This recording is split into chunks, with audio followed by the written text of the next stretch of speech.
My family stopped speaking to me for 5 months, but suddenly reached out with a major favor. The week my sister goes into labor. 5 months ago, my twin sister, my mother, and my brother-in-law completely cut me out of their lives. No calls, no texts, nothing. Then last week, my phone rang. It was my mom. For a second, I thought she was finally calling to apologize for how they treated me. I was wrong. She wasn't calling to fix our relationship. She was calling because they needed a massive favor, turning a painful family conflict into an absolute emotional crossroads. Family dynamics can be incredibly complicated, but nothing prepares you for the pain of being distanced from the people you grew up with. I am 36 years old, and for my entire life, my twin sister, whom I will call Stephanie, and I were supposed to share an unbreakable bond. Along with our mother, we were a tight-knit circle, or at least that is what I had always allowed myself to believe. But everything changed in January of this year, when a single action by Stephanie's husband, Ethan, shattered our family's peace. It started when Ethan, my brother-in-law, decided to take it upon himself to contact and invite my ex-partner to a private family gathering entirely behind my back. My past relationship had ended for very valid reasons, and having my ex reintroduced into my personal space without my consent was a massive breach of trust. When I found out, I was deeply uncomfortable and hurt. I approached Ethan and Stephanie calmly,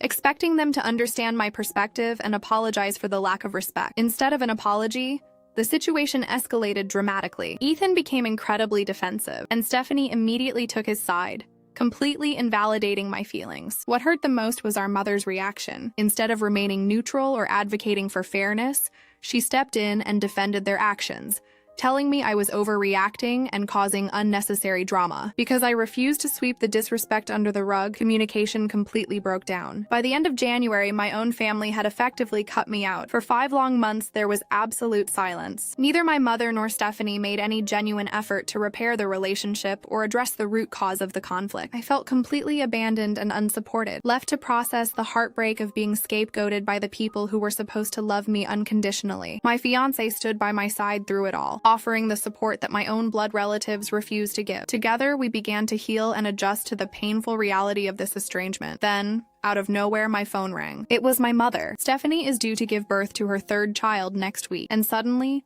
the 5 months of silence vanished as if they never happened. My mother didn't call to ask how I was doing, nor did she offer the apology I had been quietly hoping for. Instead, she called with a direct expectation. She told me that I needed to drive 2 hours to Stephanie's house next week to babysit my 2 young nieces while Stephanie is in labor and Ethan is at the hospital. I could hear how stressed she sounded about Stephanie's delivery, which made the decision even harder. Hearing her voice make such a heavy request left me in an absolute state of emotional conflict. On one hand, I love my nieces deeply, and the thought of them being caught in the middle of adult problems breaks my heart. On the other hand, the sheer convenience of this phone call feels incredibly manipulative. I am being asked to drive 2 hours and provide free labor for people who haven't treated me or my fiancé with a single shred of kindness or respect for nearly half a year. Sitting with the weight of my mother's phone call, I felt completely drained. I sat down with my fiancé that evening to talk through the entire situation. He has been my absolute rock through this entire estrangement, watching how much pain my family's actions caused me since January. I looked at him and admitted my deepest fear. I told him I was terrified that if I said no,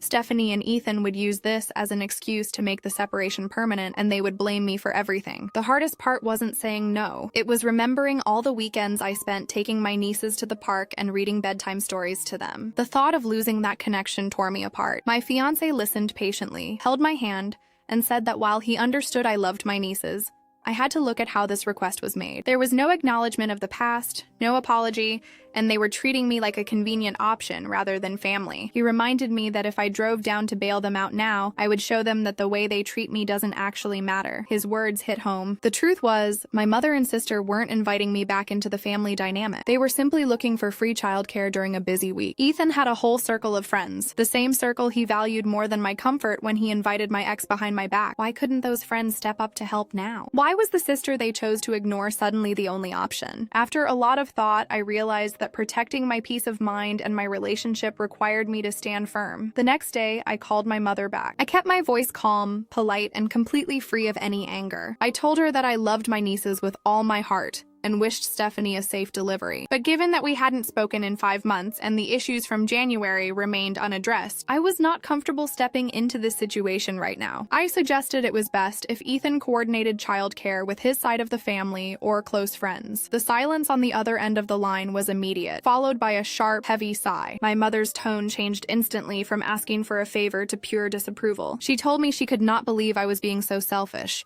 holding on to a 5-month-old grudge over a simple misunderstanding during such an important milestone. She added that if I could not drive down to help my own sister, I shouldn't expect them to reach out to me again. Before I could even respond, she hung up the phone. Hearing the line go dead after my mother's harsh words felt like a final confirmation of everything I had been trying to deny. That's when it finally hit me. They hadn't called because they missed me. They called because they needed something. They wanted the benefits of having a supportive sister without offering an ounce of support or respect in return. Next week arrived, and my sister went into labor. True to my word, I stayed home. I sent a simple, polite text message to my mother's phone wishing Stephanie a safe delivery. I received no reply. Through social media updates from extended family, I found out that Stephanie safely delivered a healthy baby girl, and that Ethan's family had easily stepped in to handle the childcare for my other 2 nieces. They had a backup plan all along. My mother's urgent demand was simply an attempt to test my compliance. A few weeks after the birth, the true colors of the situation became completely obvious. There was no magical reconciliation. Instead, my mother sent a group email to some extended relatives, casually painting me as the sibling who chose to distance herself during a family milestone. Seeing myself openly scapegoated was painful, but it also brought a strange sense of freedom. The constant, exhausting wait for an apology